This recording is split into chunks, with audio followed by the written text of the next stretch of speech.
creation, evolution, and we're starting right now.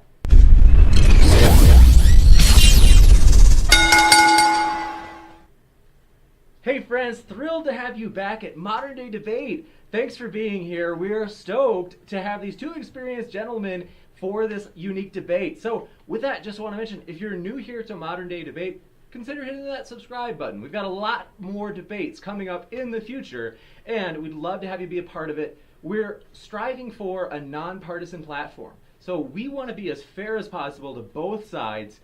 If we have one view represented in a video, we will have at least one opposing view in that same video, and our moderators will never jump in and start debating. It's fully laissez-faire. We want the debaters to basically have control of the steering wheel.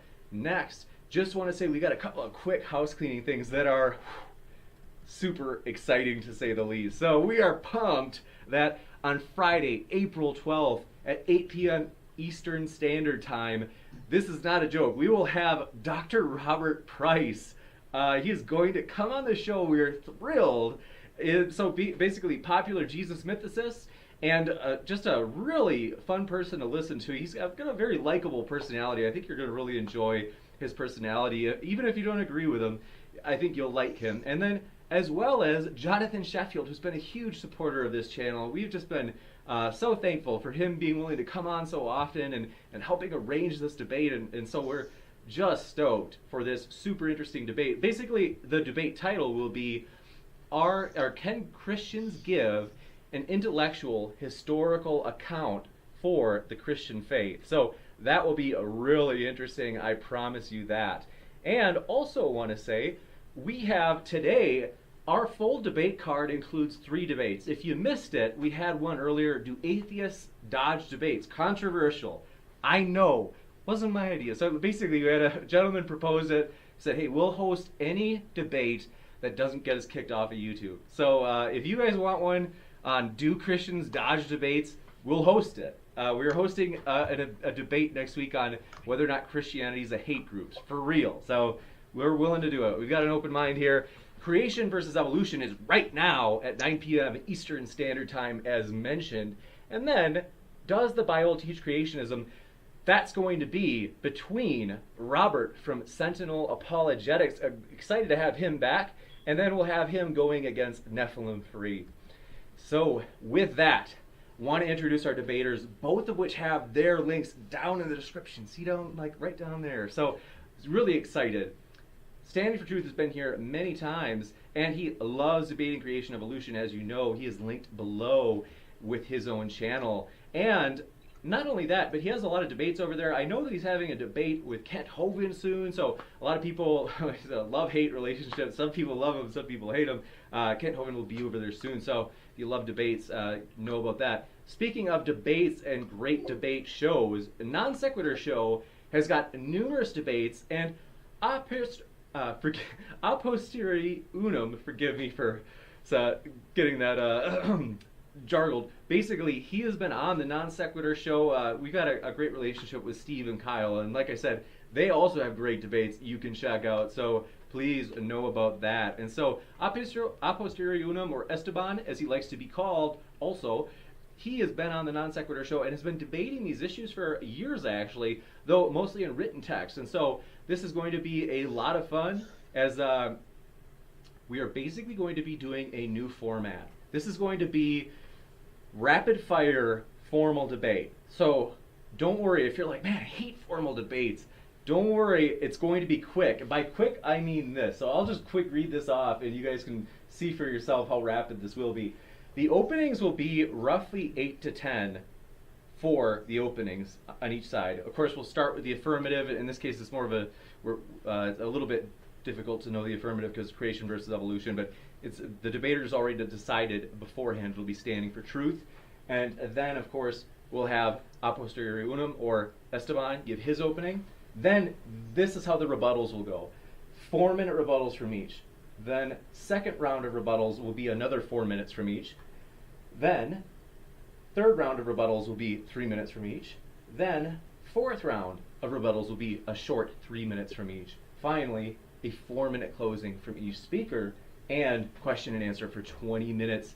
And with that, we don't want to waste any more time. We're jumping right into it. So I have the clock set for you already, standing for truth. So thanks for being here, both of you. We're honored that you guys chose Modern Day Debate. And with that, oh, you got full screen mode we're going to jump into. So with that, standing for truth, we are ready for you to start your presentation. I will start the clock on your first word.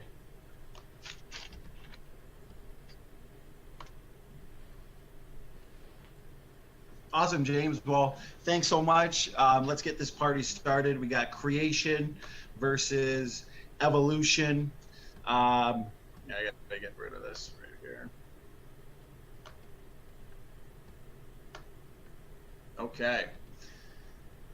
Okay, let's get started. I'm looking forward to this. So pawns come to people evolution, as I've said before, is pure imagination. It's science to say that dogs produce dogs, but it's not science to say that dogs, pine trees, bacteria, and whales are related. There's a lot of imagining going on. Evolutionists imagine that mutations make something new and better. Evolutionists imagine that all these small-scale variations will eventually add up to make something we don't actually observe. Time, as I've said before, is the hero of the story for the evolutionist. Evolutionists and SpongeBob should start a private school together. This is the perfect way for evolutionists and like-minded individuals to teach each other that dinosaurs and carrots are related through common ancestry. Stay tuned for a thorough tour of SpongeBob University. But first, the biblical-based model. Empirical evidence suggests that everything, including all life, is subject to entropic decay. The evidence of entropic decay strongly indicates three very important things. The fall, as recorded in Genesis, was 100% real. Creation and the fall had to be quite recent. Prior to this genetic degeneration, Adam and Eve would have had 0 mutations. The absolute reality of genetic entropy means that goo to you evolution is going the wrong way. Things are degrading. Things are not being taken forward. We observe devolution, not evolution. Looking backward, the sad reality of genetic entropy demands a literal Adam, a literal Eve, and a literal fall. Even looking in the fossil record, we see dragonfly fossils, 3-foot wingspans. We see cockroaches were 18 inches long. We see 8.5-foot centipedes. We see grasshoppers 2 feet long and buffaloes with horns 12-foot horn span. We see beaver fossils that were 8 feet long. Clearly something was different. Look at the megalodon, for example, 80-foot shark. Genetics confirms biblical creation. Modern genetics has discovered Adam and Eve, Noah's flood, the Tower of Babel, and it's written in the human genome. The Bible makes predictions. Looking at the Adam and Eve story and the biblical-based model, we can make numerous predictions. If we started with 2 people, all the people today should have a low genetic diversity. If we started with 1 million people, you're going to have a lot of genes floating around a population of 1 million strong. But if you only started with 2 people, that restricts the diversity today. Over a deep time, any large population will accumulate enormous numbers of mutations, resulting in enormous amounts of genetic diversity. This is a serious problem for evolutionary theory because it is now clear that mankind has very limited genetic variation. While the observed low genetic diversity is a massive problem from the evolutionary perspective, this is most certainly expected and predicted from the biblical perspective. From the biblical model, we all come from just 2 people. This obviously means that limited diversity is easy to explain. The Bible predicted this. If the Bible is correct and Adam really is our ancestor, there should only be 1 male ancestor of humanity. The small number of mutations that separate modern men from the sequence of Y chromosome Adam indicates that this man lived in the relatively recent past. Based upon the actual observed mutation rate for the human Y chromosome, studies show that Y chromosome Adam lived just thousands of years ago, and these findings, of course, are strong evidence supporting the literal Adam of the Bible. The mitochondrial DNA, mitochondrial DNA is a little piece of DNA inherited exclusively from our mothers. That means we can build a family tree of all the females in the world, and there should only be 1 female ancestor of everyone on Earth today. The small number of mutations that separate modern people from the sequence of mitochondrial Eve indicates that mitochondrial Eve lived in the recent past. For evolutionists, none of these facts have to be true. All genes should also come in 2 versions, since Eve was taken from Adam, she probably got Adam's genome, except for the Y chromosome, of course. These biblical predictions are all exactly what we find in modern human genetics. What's the chance of the Bible being made up and the biblical story mirrors what we actually see in human genetics today? Look at Noah's flood, for example. This story tells us that all people should be closely related. It tells us there should only be a few mitochondrial DNA lines as Shem, Ham, and Japheth's wives, and only one Y chromosome, since it's only Noah. His 3 sons would have inherited his Y chromosome. And we should have a significant evidence of rapid population growth. It turns out that this too is exactly what we find in modern genetics. This all did not have to be true. Even more predictions. The Tower of Babel account, we have found a single dispersal of all people in the relatively recent past, traveling in small people groups into uninhabited territory through the Middle East. They call it the Out of Africa story, but these are all biblical-based predictions.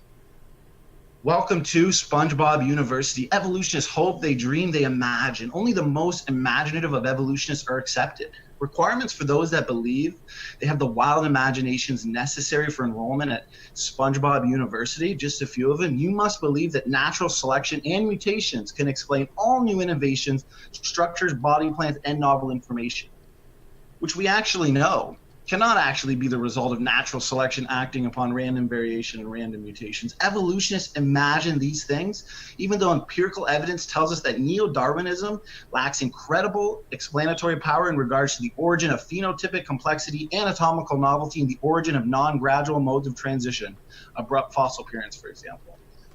Students of SpongeBob University must also imagine that they share ancestry with apes. Grandpa, is that you? Even though all empirical evidence suggests otherwise. How much more time do I have, James? You've got 4 minutes and 20 seconds. Awesome. Now here's what the evidence actually suggests. Human chimpanzee genetically identical by 98 to 99%, they'll say. That's based on preferential and selective treatment of data. Cherry-picked data. They use sequences they expect to be similar. What they don't include is non-aligned DNA gaps, copy number variations, and size differences. What's the actual genetic identity? It's only about 88% or lower, which is over 400 million DNA differences that actually exist between the two species. Most or nearly all of the secular research reports on human chimp DNA similarity omit significant amounts of data that do not align with each other. What is the reality? Humans are not apes, and they were created separately and uniquely in the image of God, just as the Bible tells us. Not only does the Bible prove this, but so does the DNA evidence. Y chromosome DNA disproves human evolution, for example. The extensively and remarkably different DNA sequence of the Y chromosomes between human and chimp presents a very serious problem for common ancestry. Given the low level of recombination and DNA sequence diversity on the Y chromosome, the human evolution paradigm encounters a fatal blow and a serious problem. This problem is that the human and chimp Y chromosome should be considerably more similar to each other. If human evolution was true, they should be the most similar chromosomes in the genome because they are so stable. Let's take a tour into the department of dogs, whales, and pine trees. After all, they are all eukaryotes. Embrace that R and raw in you at SpongeBob University. This is the type of wild imaginations we at SpongeBob University are looking for. Top of the class imaginations. SpongeBob University is the perfect school for you. If you enjoy telling people that although dogs produce dogs, dogs today came from something non-dog long ago and far away. Do you believe pineapples and dogs are related to a common ancestor? If so, was that ancestor a pineapple or a dog? And did it turn into something that was non-whatever it was? If you're flabbergasted and baffled by these questions, you may have found your home at SpongeBob University, where we reward those with such wild and unscientific imaginations. Dogs produce dogs going forwards, but what about going backwards? If you believe dogs and pineapples are related, then they both at some point had to come from something non-dog and non-pineapple. By now, I hope you've all realized just how much wild imagination it takes to believe in pond scum to people evolution. Evolution imagined that time can solve all their problems. If I told you that Mary Poppins could fly quickly through the air with her umbrella, you'd say that's a fairy tale standing for truth. But if I told you Mary Poppins could fly slowly through the air with her umbrella, you'd say that's not a fairy tale. They hope, they dream, they imagine. Look at this. Look at what they've published in Discover magazine. Discover what? How imaginative you are? Was your ancestor a sea sponge? What are we discovering here? What incredible blind faith the evolutionists have? They'll hide their science fiction-based religion under the disguise of empirical science, but we know better than that. don't we? Evolutionists are confused. Evolutionists have treated two very different phenomena, adaptation to environments and evolution of higher life forms, as if they were the same thing. Evolutionists are confused, as I've said. It doesn't take a genius to see that these are different issues. Adaptation can routinely be accomplished by loss of information. The development of higher life forms always requires a large increase in net information. Evolution is impossible. What do we know in light of the evidence? Rare beneficial mutations cannot and will not compensate for the relentless influx of deleterious mutations. As I've said before, we're going down, not up. Both evolutionists and creationists agree that natural selection happens. Natural selection will only remove the worst deleterious and detrimental mutations and will only amplify the very best beneficial mutations. What does this indicate and suggest? The accumulating damage is largely invisible and unselectable. Evolutionists have to address the key issue of net gain versus net loss. Proud graduates of SpongeBob University. For SpongeBob success stories, guys, please refer to these men for all the wild imaginative stories any SpongeBob University student could hope for. Guys, thanks so much for watching and listening to my presentation. You bet. So, ending just in time, we are now going to switch over to the dialogue box again, and Esteban, stoked to hear your intro as well. We appreciate it. So, glad to have you here, and I will start the clock on your first word.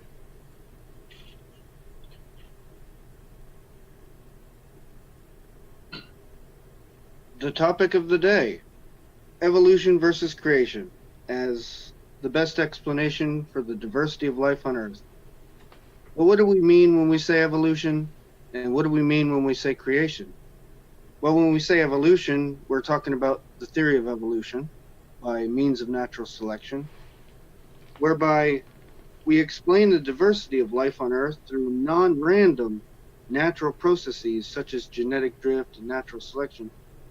The term evolution by itself, I think, standing for truth, agrees on this definition, is the change in allele frequencies of a reproductive population over successive generations. And this is what we do, in fact, observe. The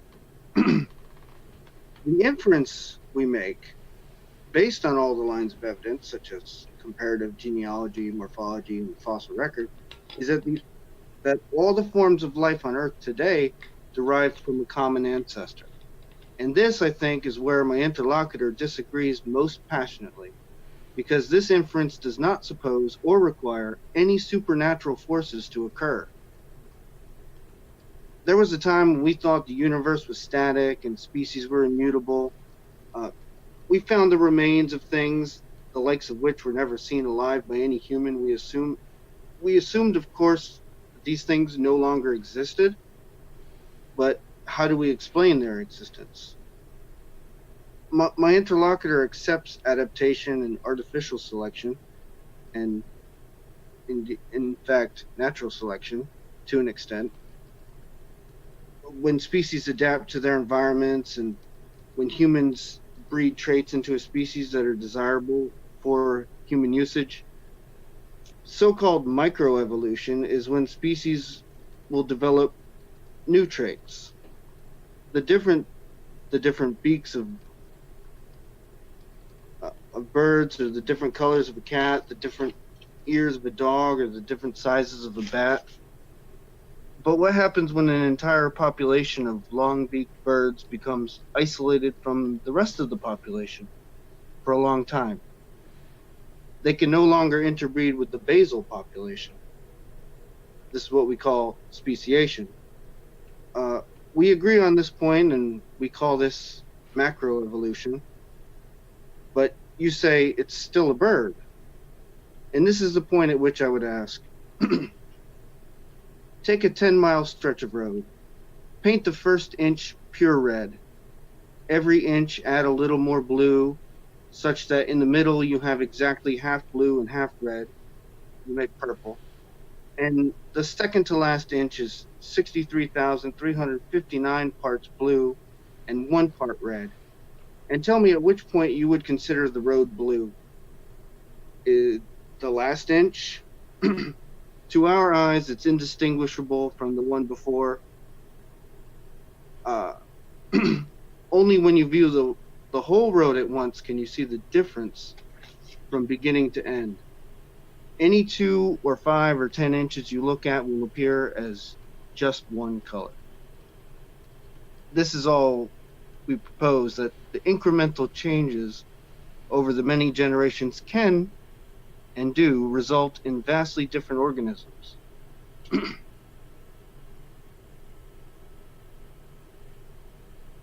And what do we mean when we say creation?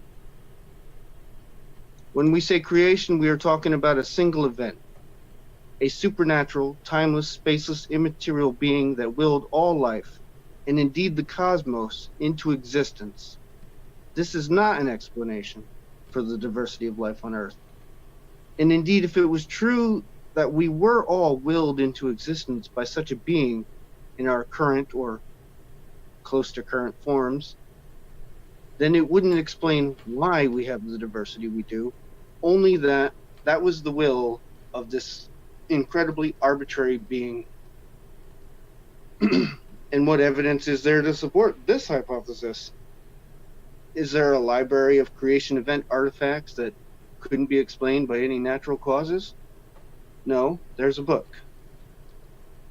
And how is my interlocutor going to argue for creation? Quick answer, he's not.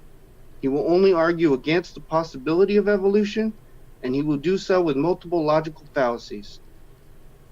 Namely, the argument from incredulity, the argument from ignorance, some of which we've already heard a little bit of, including ad hominem attacks. But underlying all of them is the reason we're here in the first place, is the false dichotomy that says either God created or evolution happened. He thinks that by disproving the theory of evolution, that his position will be automatically validated. But such is not the case. He must not only provide negative arguments against evolution, but he must provide compelling positive arguments for creation. If you make a claim, this is well known, you adopt a burden of proof. And extraordinary claims require extraordinary evidence. And a creation event is most definitely an extraordinary claim. We don't propose anything beyond natural, known causes, known forces in the universe. Standing for Truth has been provided evidence for evolution over the years, and in fact, he seems to accept most of it. But where is the evidence to support his proposition? With that, I relinquish the rest of my time to the moderator. You got it. Thanks so much, Esteban. And so, finishing as well, both debaters finishing on time, and maybe so we can add a few minutes to the Q&A. Forgot to mention regarding the Q&A, if anybody has questions, feel free to put an @ModernDayDebate in the live chat, and then say this is for X debater or Y debater, and then just let us know what your question for that debater is, and then we will compile that list and ask those questions during the Q&A at the end, which will be a blast. We've already got some great questions coming in. And in addition to that, just want to mention, I always forget this, super chats. If you do a super chat, that also would, instead of it just being a question for the question and answer, you could make a comment toward one of the debaters to which they would respond to, and then also it would basically, we automatically put them at the top of the list. So we'll read them at the very start of the Q&A, and even if they come in during the Q&A, they just get put at the top of the list. So with that, I will start the clock on your first word standing for truth. And so this is where we go into those rapid rebuttals, as I mentioned. So this is just going to be the first round of rebuttals, and for this first round, it's going to be only for 4 minutes. So with that, standing for truth, the floor is yours. Awesome. Well, thanks so much. I appreciate that opening statement. I'm not looking to disprove Ponscombe to people evolution. I'm looking to replace it. And obviously, if you watch my presentation, I put forth a very strong model. Hopefully, he will address the evidence there. We're looking at low genetic diversity, one Y male ancestor, one mitochondrial DNA female ancestor, the fact that most genes come in two versions, the fact that evidence suggests that all people are closely related. We see only a few mitochondrial DNA lines, which actually makes testable and falsifiable predictions, one Y chromosomal line, and significant evidence of rapid population growth. He talked a lot about, I've got everything written down here, the definition of evolution. Yes, the word evolution can mean different things. It can simply mean a change over time, or like my opponent here said, a change in allele frequency and in populations over time or over generations. But the thing is, as I've said many times, and he used the word microevolution, that type of microevolutionary variation where we're getting the change in the frequency of the expression of different traits, as you talked about traits there, it's not, I'm not disputing that, because that type of adaptive evolution, that explains the survival of the fittest, but unfortunately it doesn't explain the arrival of the fittest. So we're looking at the small scale variation, but he needs to show us how mutations and natural selection can add new novel and meaningful information to the genome in order to explain the major innovations, the major origin events, and of course, of major new forms of life. Because the creationist model, we predict change, because species are not static, and obviously neither are their genomes, because God engineered information in compressed form into the genome that through various processes would be later decompressed and revealed as this adaptive change. And we look to the created heterozygosity hypothesis. So once again, we're obviously not opposed to change. He talked about speciation, and we're not opposed to speciation either. But the problem that he's going to have is that human mutation, because evolution is all about natural selection acting upon random variation, random mutation. But human mutation is catastrophic. And the human mutation rate nowadays is 100 mutations per person per generation. And that means our children have about 100 mutations more than we have, and our grandchildren will have 100 more mutations than they have. So on a population level, that is extremely disturbing, because if there are 100 mutations per person and there are 7 billion people on the planet, then there is 700 billion new mutations entering the human population this generation. So I want to ask my opponent here, what type of selection could eliminate so many mutations that are actually pouring into the human population? Selection that he talks about, and that I don't disagree with, but it's more consistent with a biblical-based model of death, degeneration, and decay of a once perfect creation. This selection must somehow prevent the accumulation of large numbers of minor mutations, or the species will rapidly deteriorate and fitness will decline. And even its selection, I want to see a mechanism that's going to solve this from him. He's going to have to answer this.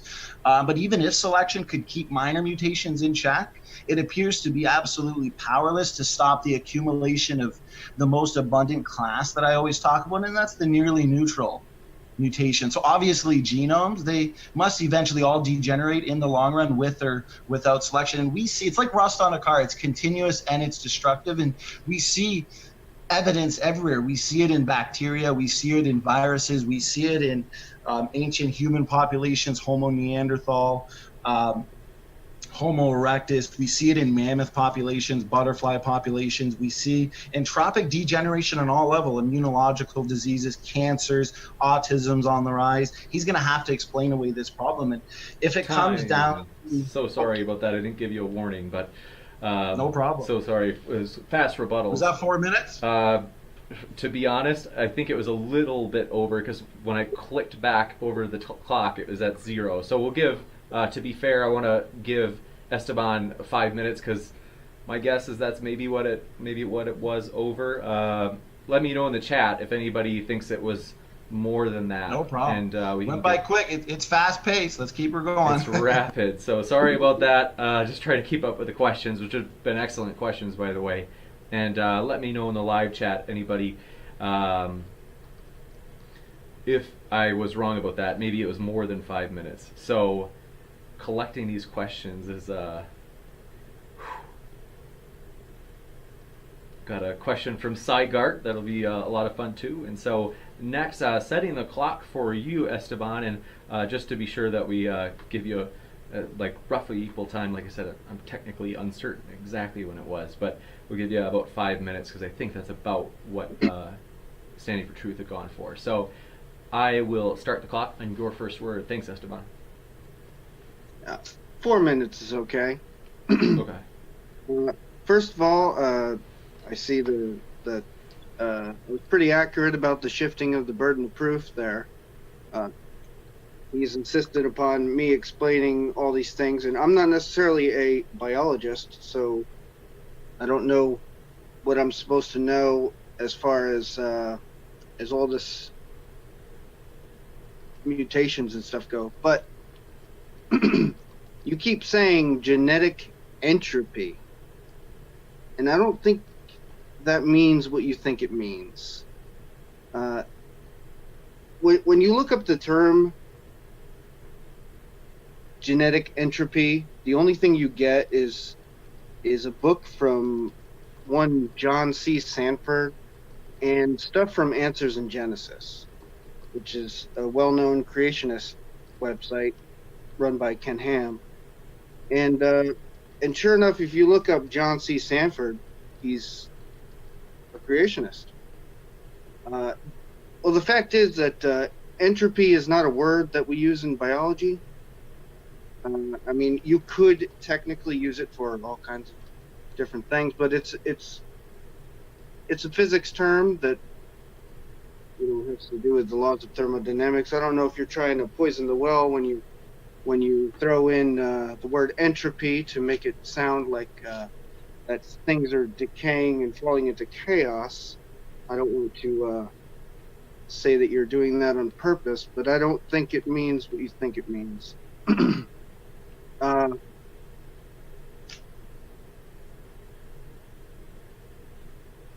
You say that human mutation is catastrophic, like that there's 100 mutations per generation, which I've heard something very similar to that, and I'm sure you're correct about that. But the fact is that most mutations are completely neutral. And then there's such things as like duplication and recombination and all these other things that count as mutations, but that have no effect overall.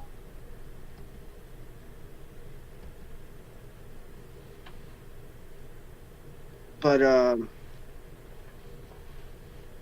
well, the point is that you still haven't provided a single bit of evidence to support your proposition. It's all evolution can't explain this, you can't explain that. It's an argument from incredulity. I don't know how this thing could possibly be, so therefore God must have created everything. How long is that? You got about, I gave you 5 just for a cushion, so you got 1 minute and 45 seconds left. All right, so I mean, I don't know where you're going to get this evidence from, but I suppose you have it because you're the one that supposes that there was a creation event in the first place. Sorry, I need a drink of water here. No problem. All right, we'll go for the next round. You got it. All right, so thank you for that, and we will move into the next round of rebuttals. So this is also going to be rapid fire, so we're still moving at Mach speed. So this is also a 4-minute rebuttal. So I will start the timer on your first word. Awesome. Well, thanks so much. I don't want to repeat all the evidence that I gave in the beginning for a literal interpretation of Genesis. If he's not going to rebut that, well, then, that's his loss. He talked about, most mutations are neutral, but of course that response misunderstands the entire point at hand. By entropy, I just mean, things are going down, not up. Things are decaying, and in a genomic level, things are decaying based on the accumulating damage, based on the accumulating low impact, near neutral, deleterious mutations. But when it comes to neutral, sure, most mutations are neutral from, say, the perspective of the organism's physical fitness, say the phenotype.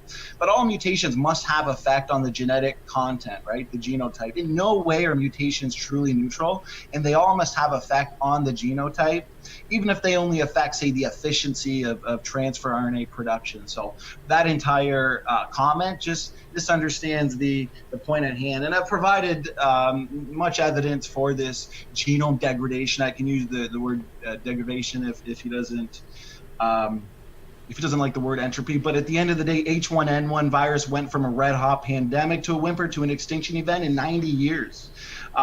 This was the human version, of course, and this is genetic degeneration at work. We see it in bacteria. Lenski himself is demonstrating reductive evolution. Just Google reductive evolution in bacteria, it's everywhere. Reductive adaptation is, of course, consistent with a biblical-based model of death and degeneration. And in regards to Lenski's bacterial experiment, he's actually revealed reductive evolution, loss of function, loss of promoter, and loss of genes and information. So these bacteria are now lazy and handicapped. So we see genetic degeneration on all levels: animals, humans, bacteria, viruses. At the end of the day, it's irrefutable. He hasn't given any actual argument against it. And we do make predictions based on the created heterozygosity hypothesis that I talked about. Obviously, God's command to be fruitful and multiply wouldn't have been carried out by cloning. So at the end of the day, we hypothesize that, God created Adam and Eve and the created kinds with pre-existing functional DNA differences. This is created heterozygosity. So we make a prediction based on this hypothesis that most non-coding DNA will be functional, and we're already seeing this with the accumulating papers suggesting function. We also predict that differences in mitochondrial DNA sequences between families are expected to reflect functional differences and not just be due to neutral mutations. So this is going to help us identify the barrier and the created kinds, what's related and what's not actually related through ancestry. And measured mitochondrial DNA mutation rates and known mitochondrial DNA differences within families are expected to fit the creation timescale, assuming a constant mutation rate and created kind started with no mitochondrial DNA mutation. So I want to see his testable predictions. I want to see what he's predicting based on what we know about genomics, because everything we're predicting is coming true. How much more time do I have there, James? You have 47 seconds.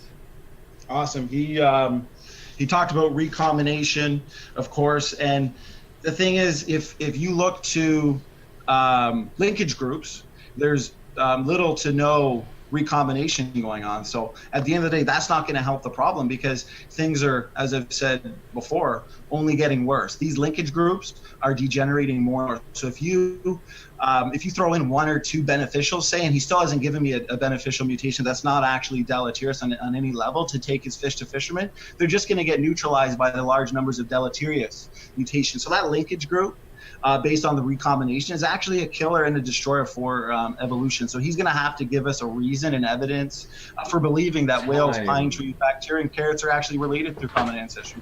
Thanks a lot, James. Sorry, it's hard to give you the warnings as it's so rapid pace. So, but next, I will start the timer for the second rebuttal from Esteban, or Aposteriori Unum. So the floor is yours, Esteban.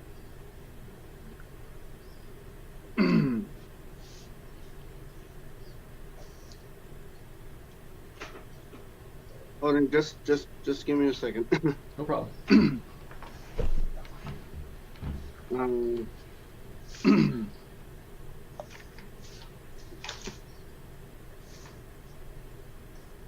Okay.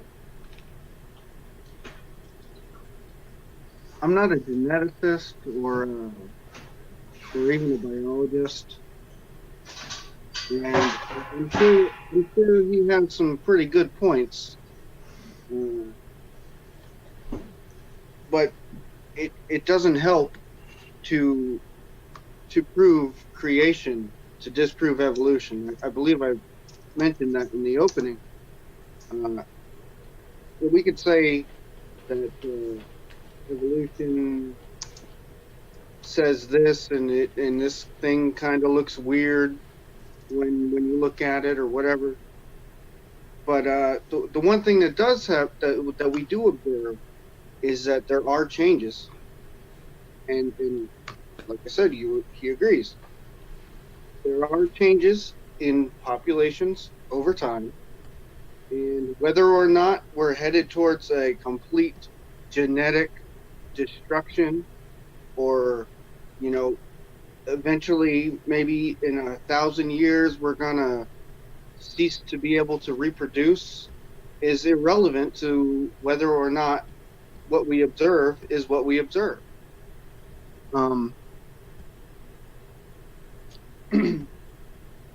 And I mean, we observe things like what's it called, the lungfish, where it's kind of like halfway coming out of the water and he could breathe air and stuff like that. That kind of thing points towards evolution, common ancestor. The fossil record points towards a common ancestor. When you look at things like Archaeopteryx and Microraptor, when you see the feathers and the teeth and the scales, and what we don't see is evidence of magic, of creation, of things spontaneously coming into existence. The theory of evolution only proposes that this stuff was already here, and that through very small changes can, over time, produce very big changes. I don't think it's that difficult to imagine this, and that's why I say that it's more like an argument from incredulity, where you can't wrap your head around how this could be. Like, how could a fish get out of the water and start walking around? And, well, we don't say that.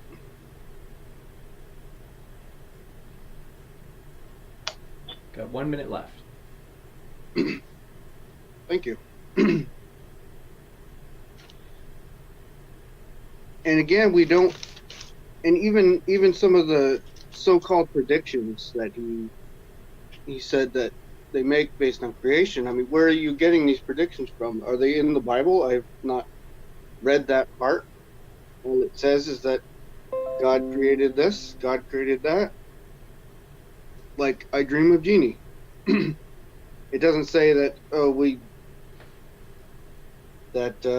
that anything is going to degenerate or any of that kind of stuff. They didn't know about genetics back then. I don't know how you can even come back from that one. 10 seconds. Or not come back from that one, but from how you can overcome that obstacle.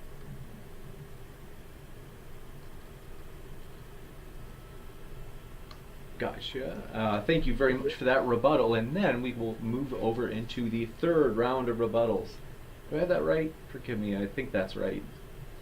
So it's a lot of rebuttals. It is the third round of rebuttals. This is a 3-minute rebuttal, so like I said, rapid speed. So with that, standing for truth, I will start the timer on your first word, and the floor is yours. Awesome. Well, thanks so much. He shouldn't be too hard on himself. The evidence that I usually provide based on a literal interpretation of Genesis, people can't really address. There's a surprising lack of diversity, as I said, among people worldwide, and that's the reason why evolutionists have to resort to the rescue device of a population bottleneck in evolutionary models. And the Bible directly predicts one male and one female ancestor, and we see that to be true. And the Bible predicts little diversity, as I've talked about, and the Bible directly predicts one dispersal of humanity across the whole earth. So these evidence and the testable predictions that flow from it are all based on a literal interpretation of Genesis. And the thing is, the outcome of these predictions, especially in regards to the created heterozygosity hypothesis, actually not only prove biblical creation, but they demolish Pons Covenant people evolution all at the same time. Phylogenetic systematics, for example, which evolutionists such as R. Rowell say is the best evidence for good evolution. But the thing is, the whole thing is mostly based on a concept of outdated junk DNA. And DNA functions are only beginning to be found during the last decade. And what that means is we understand less than 5% of the DNA language based on the gold standard of gene functional testing, which is obviously gene knockout test. But of course, gene knockout test on humans is unethical. And the trajectory that we see here strongly suggests that the vast majority of DNA will be functional. And this takes away the primary assumption, one of the primary assumptions of evolutionary phylogenetics. So that's, as I said, mostly based on mutations and pseudogenes. So obviously, if the vast majority of DNA is functional, it now becomes a common design argument as creationists have always predicted. And it obviously is a failed prediction by the evolutionists. And we predicted the vast majority of DNA is functional. So evolution has to deal with so many problems. And he talks about magic. Well, evolutionists are the ones invoking magic, say convergent evolution, for example. He brings up fossils here as evidence. But the thing is, they cite this circumstantial evidence of, say, fossils. As I pointed out in my opening, the fossils that we actually find is more consistent with a biblical-based model and a Bible starting point, because in regards to evolutionary theory, these transitional forms, being proof of common descent, it's just circumstantial evidence because it doesn't even have a theory to cling to. And these apparent progressions, of course, are predicated on the assumption of common descent. And he talks about some of the changes that we see, but in light of the built-in capacity of animals to adapt independently based on created genetic diversity, to say different environmental conditions, obviously in a way, say, to the finches that diverge from a single parental stock. Actually, one of the predictions that Dr. Nathaniel Jensen has put forth in replacing Darwin is already coming true, because we see in these. So sorry to. Okay, no problem. I'll continue after. Let's see. I don't know exactly what that was, so we'll give an extra minute, because again, I went to the clock and when I went, it was 0 seconds. So sorry. Never tried this rapid fire, so we'll give you 4 minutes just to be safe, because I don't think it was over 4 minutes. For Esteban. That was very fast. So thank you so much, Esteban, and the floor is yours. I'm starting the clock on your first word with 4 minutes. Again, you spoke about degeneration, and you said it says that in the Bible. I don't quite remember that part. Maybe you can quote that for me. But again, that we're supposing, and the reason why I said that it's possible that you were poisoning the well with the word entropy, and I appreciate that you're no longer using it, but is because entropy supposes that you're talking about a closed system. I know you're not talking about thermodynamics, but you're talking about life forms as if they were closed systems, but we're not. We're not closed systems whatsoever, and there are ways to overcome all this degeneration. There's new information. There's the recombinations and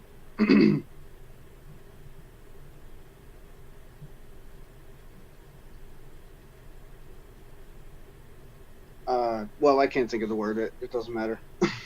It's one of those things. But the fact is, you can't tell me what the different kinds are.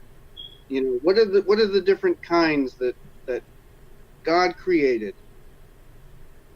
Via magic, that there's some sort of a barrier where they can't become something else millions of years in the future or thousands of years in the future. Whatever you believe. I suppose you believe the Earth is about 6,000 to 10,000 years old or something like that. But what are these kinds, and what is it that actually prevents one kind from becoming another? Because we know that a dog produces a dog, like you said, a bird produces a bird. Nobody ever said differently. It's just a time scale difference. But what kind of barrier is there? It's like the colors. The reason why I mentioned the colored road from red to blue, at what point would you put would you draw the line between red and blue?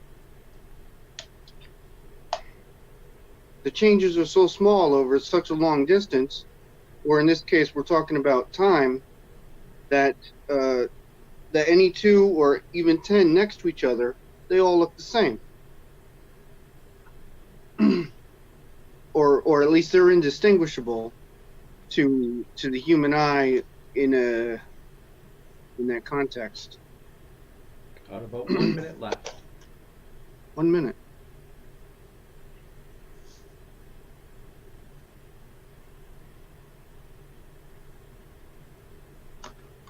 You mentioned that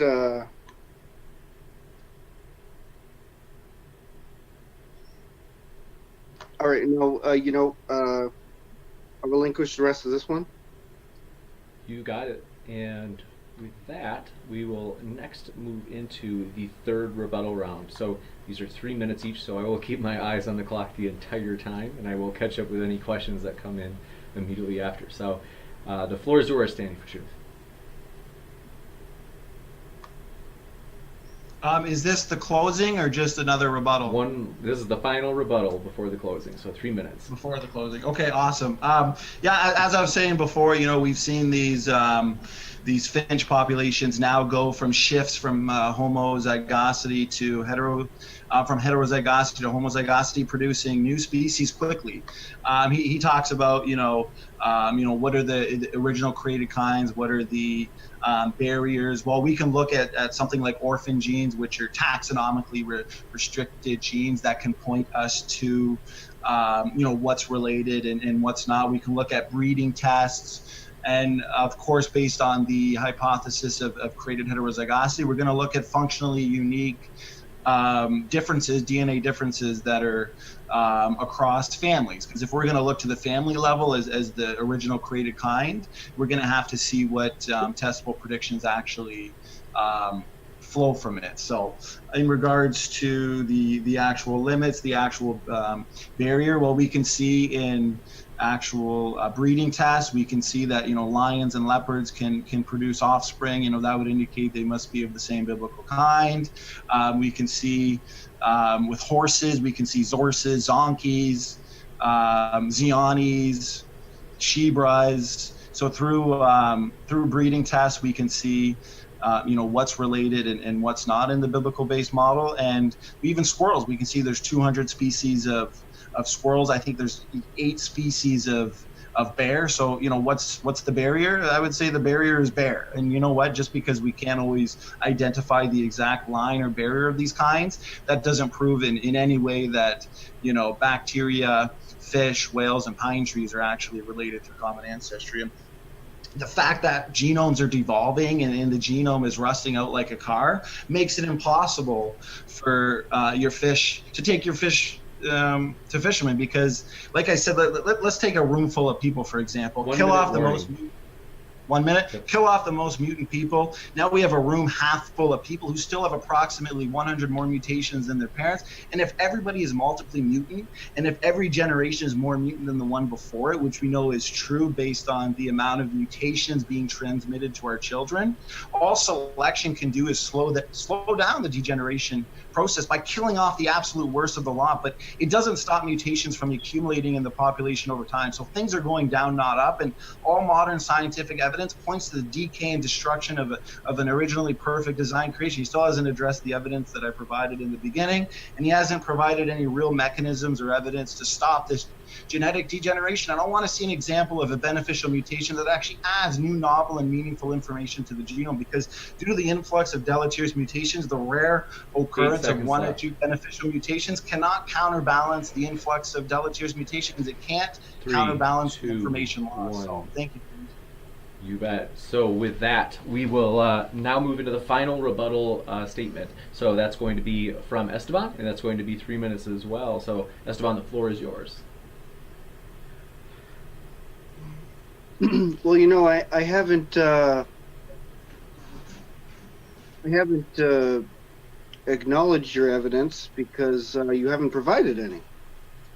The only thing you've done, as I predicted from the very beginning, is you made negative arguments against evolution. you've mentioned deleterious mutations and degeneration of the genome of different things, and you mentioned that lions and leopards can breed, and therefore they're the same kind somehow, whatever that means.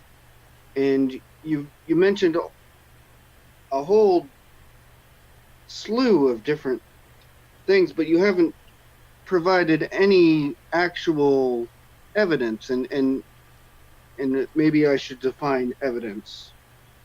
Evidence is something that it's a piece of information that you gather that points towards one proposition over any other proposition that can only be interpreted in one way.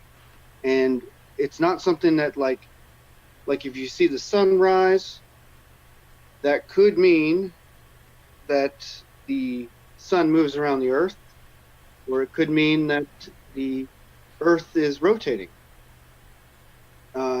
So it's not really evidence for either. You need not evidence against evolution, which is, but you need evidence for creation. Got a minute I left. would actually start, if I were you, with maybe proving that your God exists in the first place. Because the thing about evolution is that we don't have that assumption. We have the assumption that the world exists and that animals and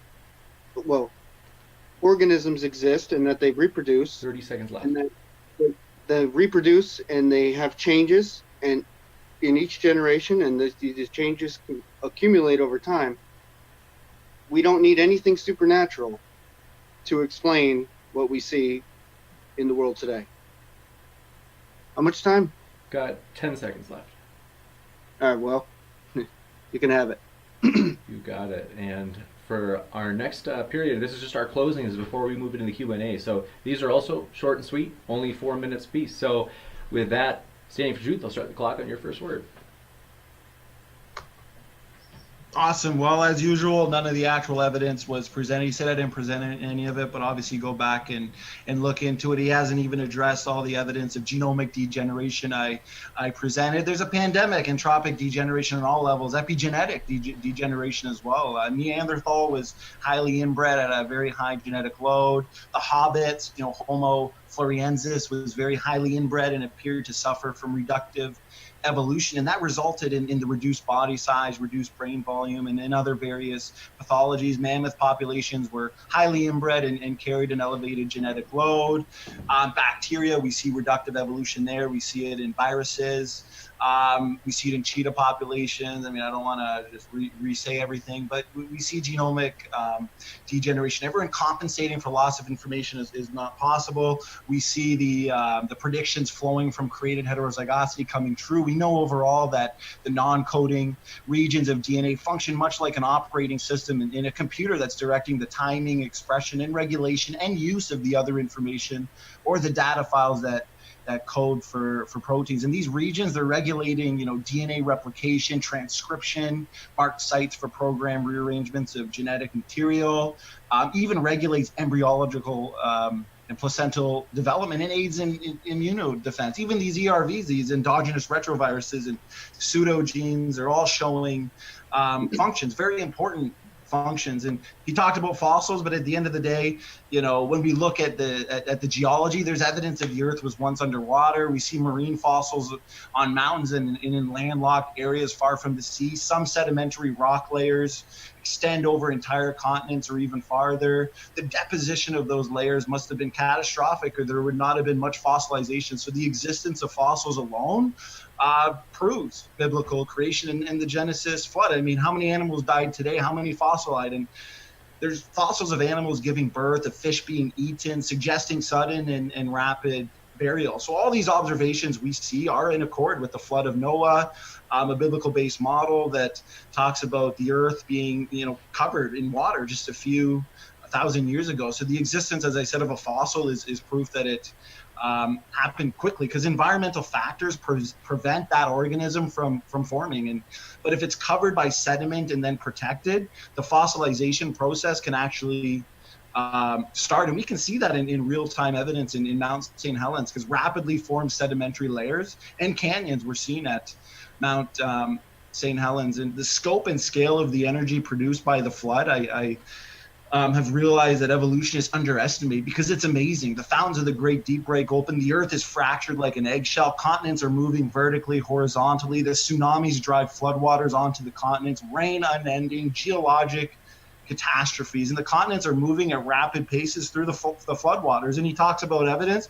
Well, the pre-flood ocean crust is dragged down into the mantle core. That's called subduction process. And there's a testable prediction that comes from this, because the cold ocean crust should still be cold, since this occurred only thousands of years ago, even though it has descended into the deep hot mantle. Seismic data now from NASA has revealed enormous slabs of cool rock under North America, down in the core itself, which should be warm. More confirmation of flood geology. We see it in genetics, we see it in geology, we see it everywhere, and even rapid magnetic reversals, also confirmation of this flood. Contorted rocks, for example, indicate fast folding of soft sediments, and much geologic evidence suggests rapid plate tectonics. And the global flood and the vast and unique consequences of it easily explain coal, oil. They're obviously not due to millions of years. In fact, they're formed in months. The Grand Canyon did not form in millions of years. It formed in weeks. Okay, thanks so much, James. Sorry to do that. It's just like rapid fire. So with that, resetting the clock for the 4-minute from closing from Esteban, and we are going to take questions for about literally another 60 seconds, because we've got a ton that have come in. They're great questions. I love the questions, but we also have a triple header in a way. Right after this debate, we're actually having Sentinel Apologetics. Robert is going to be debating Nephilim Free on whether or not Genesis actually teaches a young Earth creation. So pretty relevant to this debate. So it's right after. So I want to try to be really quick. So jumping into your closing statement, Esteban, I'll start the clock on your first word. Well, standing for truth, I do appreciate your enthusiasm. And I appreciate the fact that you do think that you did provide some evidence for a creation event. But if you did, I haven't heard it, because the only thing you did was literally try to disprove evolution. But I would even say that, what if we assumed that evolution wasn't true? Can you then provide anything that points to an actual creation event? I mean, it's the reason why I say it's a false dichotomy is because evolution could absolutely occur with a creation event. God could have created the mechanism by which we evolve. And so there's a third option right there. So any kind of negative evidence, and even if I grant you every single point that all these deleterious mutations are adding up and that we're going to fail, and none of this means that creation is the thing. It because remember, this is creation versus evolution. It's not just, is evolution a thing? I don't know if you remember that part of it, but you do actually have to provide some evidence. Now, I mean, I haven't sat here and showed you the fossil record, but I know that you're pretty educated as far as you do acknowledge natural selection, you acknowledge microevolution, and actually you do acknowledge macroevolution, because you do realize that species do become new species and that they cannot interbreed with, like, for example, ring species. the A can breed with B, and B can breed with C, and C with D, but not D with A. And you acknowledge that, but at the same time, you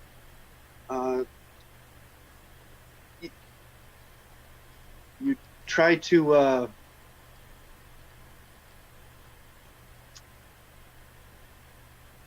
I'm sorry, I guess what I'm saying is that in order for one to believe that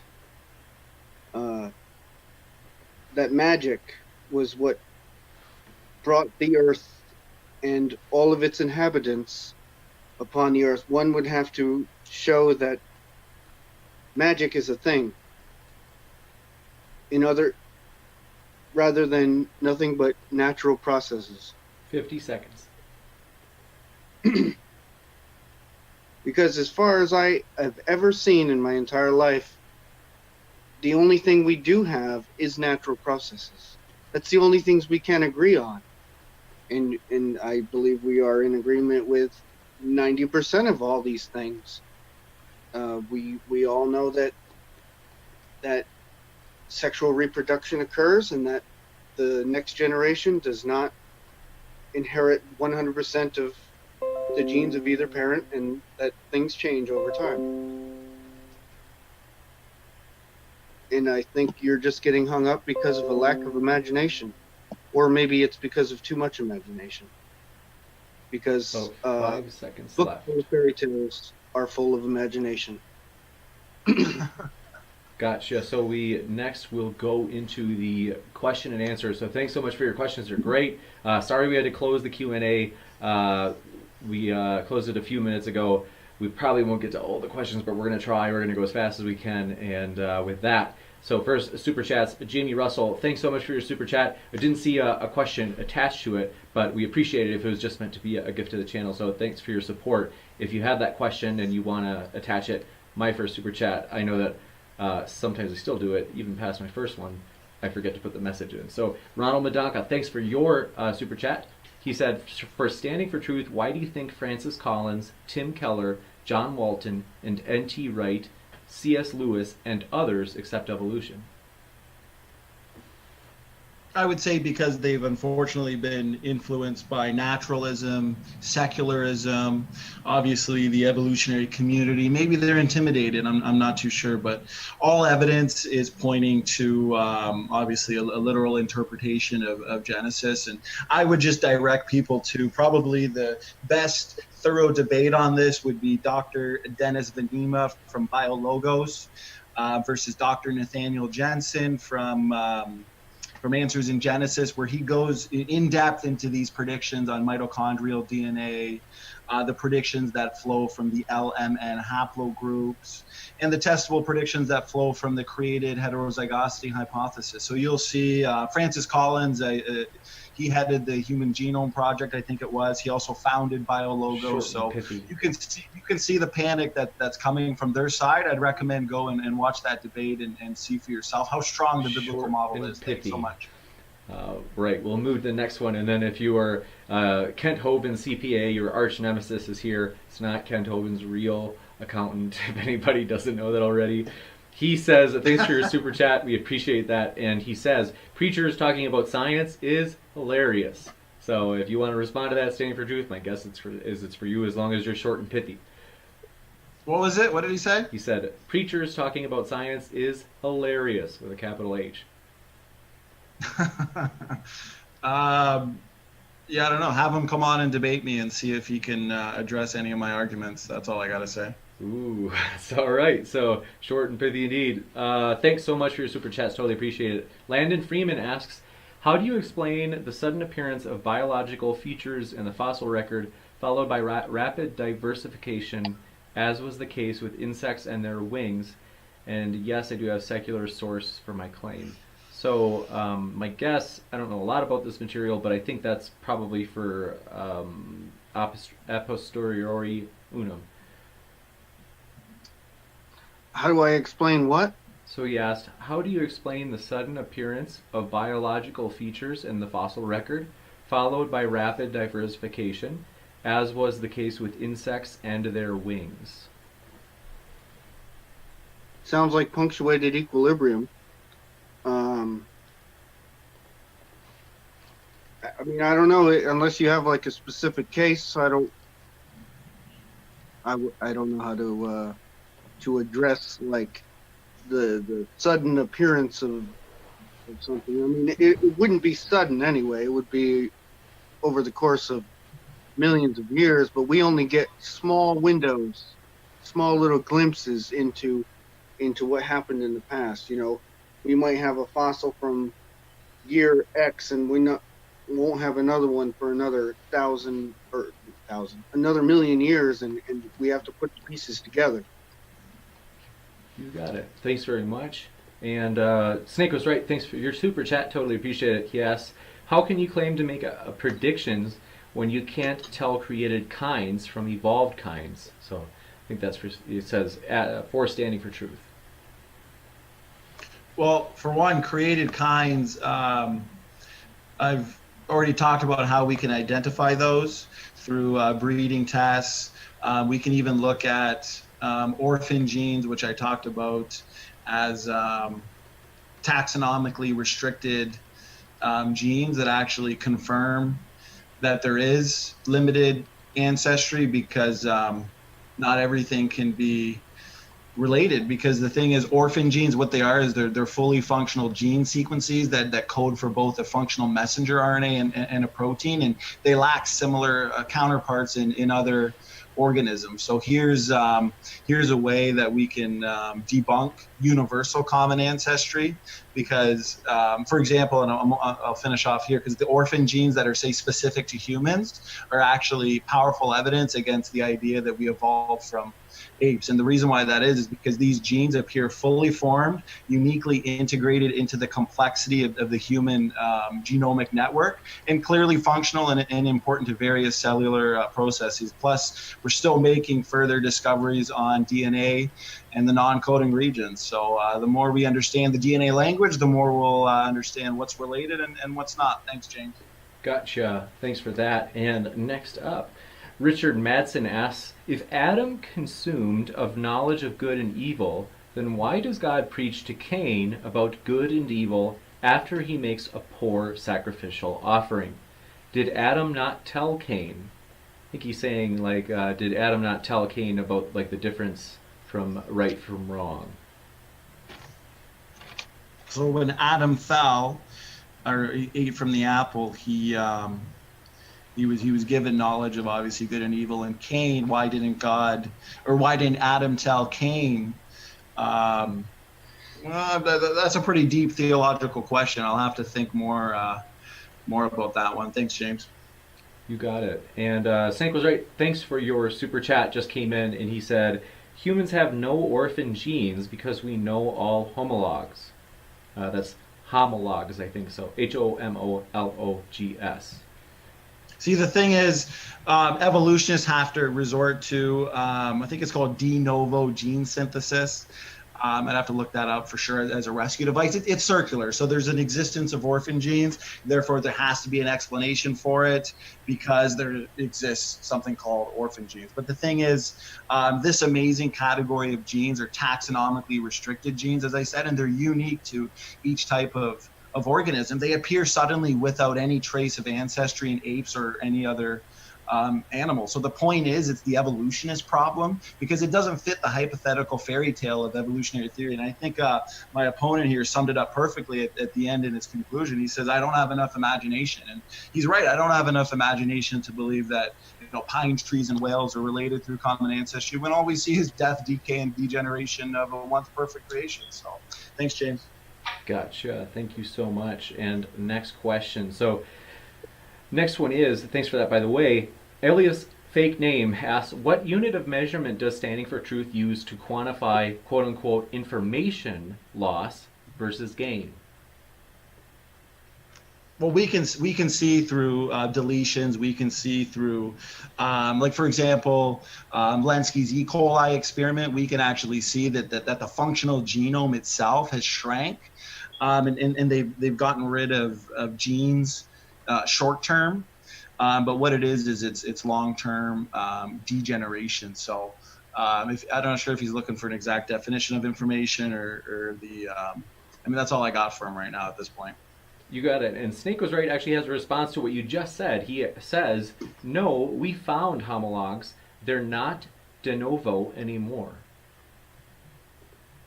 The thing is, there's multiple rescue devices explanations for what we know to be orphan genes, but at the end of the day, they are evidently part of the genomic landscape, which is indicative of each created kind. But like I said, the evolutionists are the ones that are scattering themselves for explanation, because we look at the orphan genes as proof positive for, you know, created kinds. But at the end of the day, we only understand less than 5% of the DNA language. And the more we do functional tests, the more we'll figure out, like I said before, what's related and what's not. But there's plenty of evidence for limited ancestry versus universal ancestry.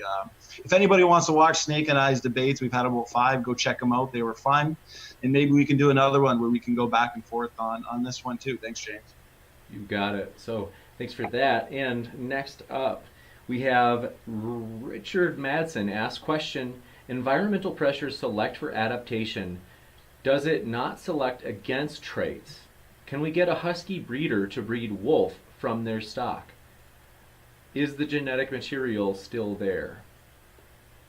A lot of it has to do with the loss of information. For example, you could take 2 wolves and pretty much breed any type of domestic dog that there is artificially, but it's going to be really difficult to take 2 Chihuahuas, because the limited allelic potential and the limited allelic variability is so limited and lost compared to, say, 2 wolves. So you can see change based on loss of traits, loss of information. But the funny thing is, you know, pawns come to people evolution needs a gain in novel information. So if all you see is losses of information, degeneration of information, that's not going to take your amoeba to whale. It's just not possible. It's falsified. Gotcha. And I'm so sorry, Esteban, that most of the questions are going to Standing for Truth. But I'll try to see if we got any, so you can get some action too in the Q&A. And then Neil Stone though asks, they're coming for you, Standing. He says, I want to know if he could explain why some humans are born with tails if we didn't in fact evolve from an ape-like ancestor, monkey, whatever you want to call it. I know there's that phrase has a lot of controversy, but go ahead. Well, if we looked at something like vestigial organs, for example, let's say the coccyx, the appendix, there used to list, I think, over 100 of them. Now, through further scientific advancement, we know that there's important functions for every single one of them. A big one is whale hind legs, which is not vestigial at all. It's very much important in sexual reproduction. But these tails that he's talking about, they actually don't have the functionality as a real tail. I think I'd have to look it up to be 100% sure, but it's mostly just like a fleshly growth. So it's just an abnormality. So it has nothing to do with the tails he's thinking of to link us to chimpanzees. And so yeah, that's just a fallacy right there. That's not evidence for human to ape ancestry. If I could just say something, the term is called atavism.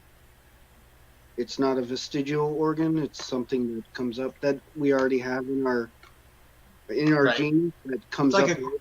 It's like a growth of fatty tissue, isn't it? Well, yeah, when it comes in humans, but it's an atavism. It's something that we have in our genetic information, but it doesn't usually come up. And but every once in a while it does come up. You know, right. It's like. Right, but from my understanding, it has nothing to do with a tail that an animal would have, say like a monkey. It's just an abnormality. It's a fleshly growth that I think they surgically remove it or whatever it is, but it doesn't have anything to do with the tail that he's referring to. From my understanding, I have to look more into it. Okay, so sorry to move so fast. I just want to forgive me if I mispronounce this. Ilhan Omar, thanks for your super chat. Totally appreciate it. They ask, what you think about, I'm quoting it verbatim, what you think about Fodor and Rosenberg's arguments that natural selection isn't explanatory or predictive and thus useless for explaining design. Just in case anybody doesn't know the context, Fodor and Rosenberg are philosophers, and Rosenberg, I know for sure, is an atheist. I think Fodor is too, and that is what they're asking. I don't know if it's. I think it would be toward one of the debaters, but it's something that, unless you're familiar with the philosophy of science, it's pretty hard to know. I don't know. I think we have a buzzsaw in philosophy who came in. So if you guys want to answer it, you can. I'm trying to give the context. Esteban can go ahead if he wants.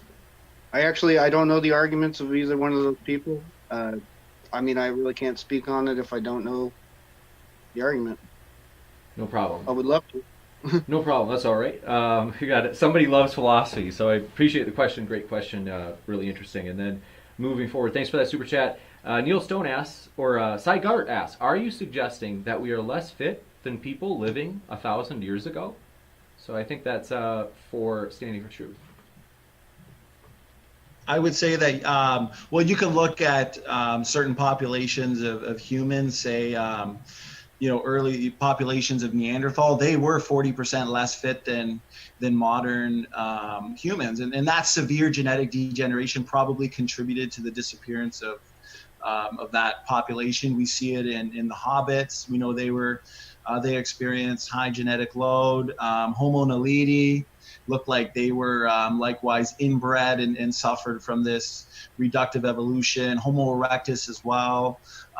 What we see is a dispersion at Babel and a lot of these subgroups that were isolated and inbred. The genetic load, the hidden reservoir of genetic mistakes were revealed, and it led to a more fast-paced genetic entropy versus what we're seeing now. But we're still heading to degeneration. So 1,000 years ago, I would say humans are more or less fit now. And we can see specific examples as well from early human populations. Thanks, James. Gotcha. And we're just going to do maybe a couple more questions really quick. Robert let me know that he'll be about 10 minutes late, so we can go just a little bit later for the next debate will start maybe just 5 to 10 minutes late. So we'll just quick get these last. And maybe just one or two more questions there, James. Go ahead, brother. Agreed. Okay. Patrick Smith, thanks for your question. He asks for Aposteriori Unum. Sorry, there you go. Get some action. He said, what is the predicted next jump in evolution? Will we expect a better healing factor or higher intelligence or greater strength?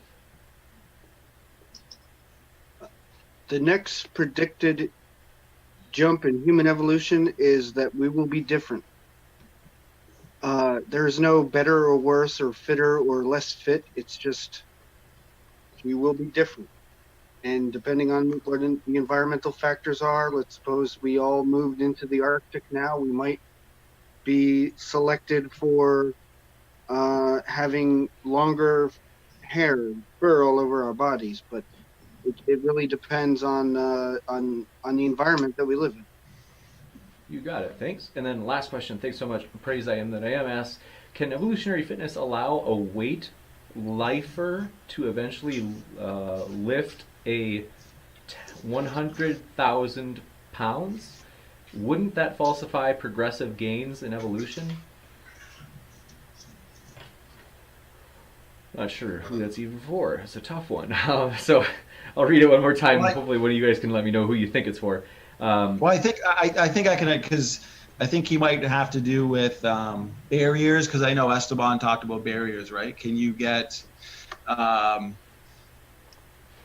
for example, can you get a dog as big as an elephant? We know there's animals as big as an elephant, like an elephant, or as small as a flea. There's insects as small as a flea. So we can see limits there, and I think Praise's question has to do with certain limits, whether it's, I think his question was based more on a physical limit or a genomic limit, but I think clearly we see there are limits. Gotcha. I'd say based on physics, there are. You got it. Well, thank you very much. We appreciate all those great questions. I wish we could go through all of them. Forgive me about that.